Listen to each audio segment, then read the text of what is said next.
4 बांस 24 गज, अंगुल अष्ट परमान, ता ऊपर सुल्तान है मत चूको चौहान।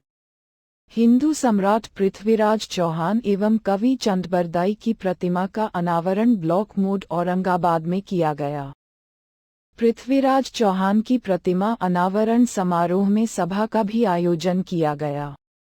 आयोजित समारोह में पूर्व गवर्नर निखिल कुमार, सांसद सुशील कुमार सिंह, औरंगाबाद विधायक आनंद मोहन, नवीनगर विधायक आनंद शंकर समेत विजय कुमार उर्फ डब्लू पूर्व विधायक, अवधेश नारायण सिंह गया, रफीगंज पूर्व विधायक अशोक कुमार सिंह, रेड क्रॉस के सतीश कुमार सिंह, नगर अध्यक्ष उदय गुप्ता आदि कार्यकर्ताओं की उपस्थिति रही।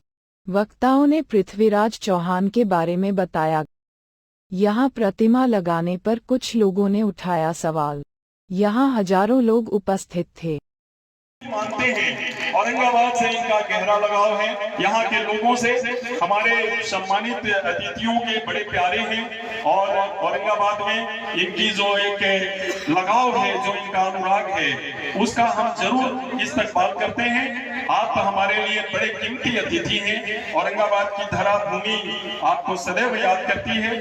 तो मैं मंचासीन होने के साथ ही और साथ में रंजन कुमार सिंह पूर्व एमएलसी और मुन्ना जी भी हमारे साथ हैं। और ये ऐसा पंकज पासवान जी का देखिए, संतोष कुमार सिंह जी और सतीश कुमार सिंह जी ने शेष रकम देकर के 1,01,000 रुपए की रकम, 1,01,100 रुपए की रकम ट्रस्ट को दिया है। तो पिता के संकल्प को पुत्रों के द्वारा पूरा करने का जो ये कार्य हुआ, उसका ट्रस्ट अभिनंदन करता है। और संतोष बाबू की सतीश बाबू उपलब्ध है।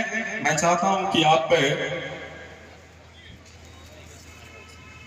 अवधेश बाबू के हाथों से मैं चाहता हूं कि आपका सम्मान हो, जो ट्रस्ट को एक रकम, जिन्होंने पिता के अधूरे संकल्प को आपने एक मोटी राशि देकर के और उसको 1,01,100 रुपए कर दिया। ये तालियां बजनी चाहिए। एक पिता के अरमानों को पुत्र ने पूरा किया और निश्चित रूप से आपके लोगों की वजह से जो पिता पुत्र की जो सुदीर्घ बेहतरीन परंपरा है, वो जीवंत होते रहती है। बहुत बहुत आभार। कौन आ गए हैं?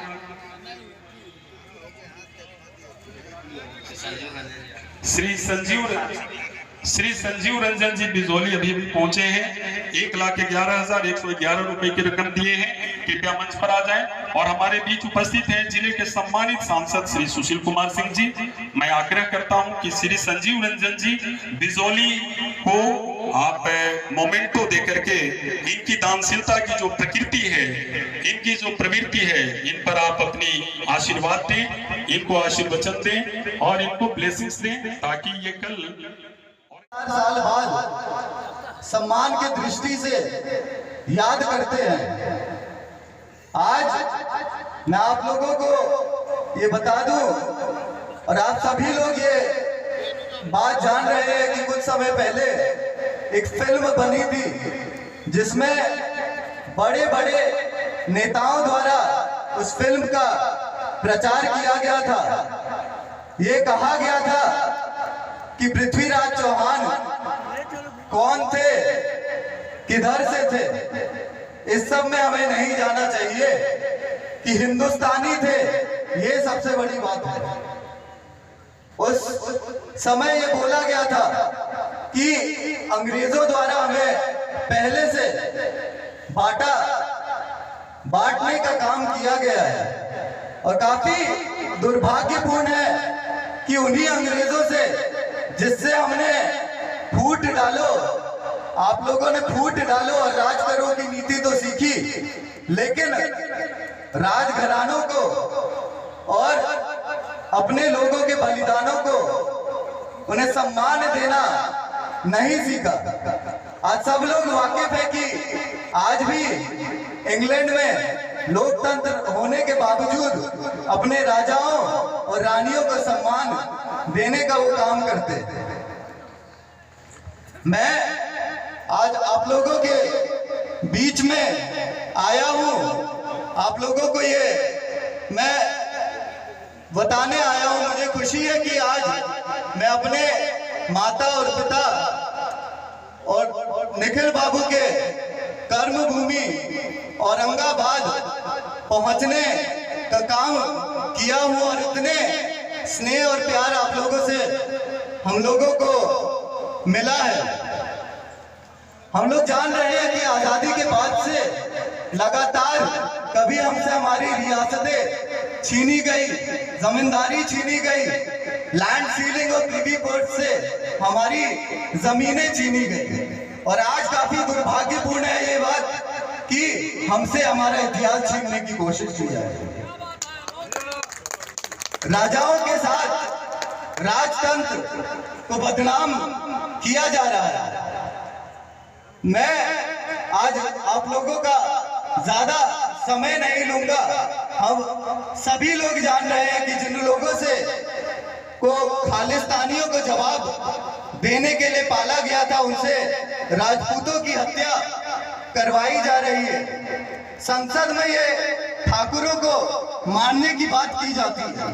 तो हमें बुलंदी से ये बोलना पड़ेगा कि हम किसी पार्टी के गुलाम नहीं है और आगामी लोकसभा और विधानसभा में जो भी पार्टी हमारे समाज को सबसे अधिक प्रतिनिधित्व देगा, हम बुलंदी से उसके साथ बढ़ चढ़कर खड़े होने का काम करेंगे। इस बीच कई ऐसे लोग भी हैं जो अपने पार्टी के आला कमान से डर के ये कह जाते हैं कि ठाकुर के कुआं कविता में कुछ गलत नहीं था और अपने निजी स्वार्थ के लिए हमारे बीच, हमारे समाज के बीच पहुंचने का, हमारा सहयोग मांगने का काम करते हैं। कुछ ऐसे भी लोग हैं जो लोग लगातार परिवारवाद की बात करते हैं। ये कहते हैं जो लोग खुद महान पुरुषों के नाम पे मंच पर आसीन हमारे गार्जियन, बहुत ही आदरणीय पूर्व राज्यपाल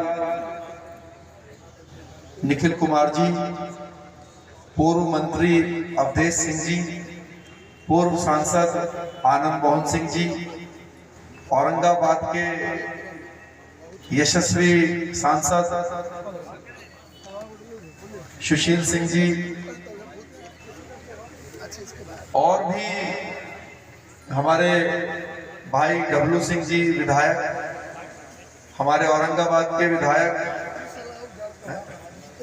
आनंद शंकर सिंह जी, और जितने भी हमारे आदरणीय अर्जन, हमारी माताएं बहनें यहाँ पे बैठी हुई हैं, सभी को मैं अपनी ओर से और मेरे साथ जो मेरे साथी आए हैं, हमारे राजवीर सिंह गुर्जर जी, कुमार सुनील सिंह जी, और भी जितने हमारे साथी हैं, सभी की ओर से बहुत बहुत चरण स्पर्श करता हूँ, बहुत बहुत प्रणाम करता हूँ। और पृथ्वीराज चौहान चैरिटेबल ट्रस्ट के सभी पदाधिकारियों को बहुत बहुत दिल की गहराइयों से शुभकामनाएं देता हूँ कि उन्होंने इतनी भव्य प्रतिमा सम्राट पृथ्वीराज चौहान जी और उनके सहयोगी, उनके मित्र कवि चंद्र बरदाई जी की जो औरंगाबाद में स्थापित करवाई है, आप सब उसके लिए बहुत ही बधाई के पात्र हैं।